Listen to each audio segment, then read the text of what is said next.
On va passer sur la mise en tension, sur la rotation interne d'épaule. Donc pour mon placement, je fais attention d'être à 90 degrés entre mon buste et mon bras et 90 degrés entre mon bras et mon avant-bras.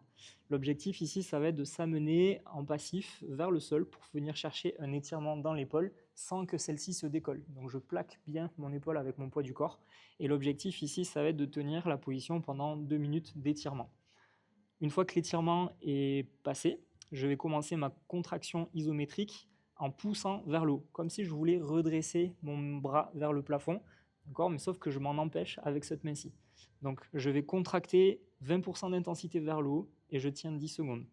On passe à 40% d'intensité, 10 secondes, 60%, 10 secondes, 80%, 10 secondes et 100%, 10 secondes. À la fin des 10 secondes, à 100% d'intensité, je relâche la main et j'essaye au contraire de pousser maintenant la main vers le sol, à l'inverse. Donc je force à 100% d'intensité et je tiens la position pendant 20 secondes.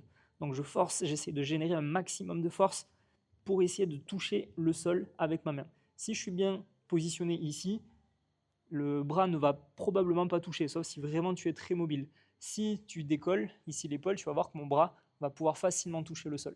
Et ce n'est pas ce que je veux. Je veux que tu ailles chercher vraiment ton amplitude maximale sans compensation. On va répéter ce cycle 1, 2 à 3 fois suivant où tu en es dans la prog.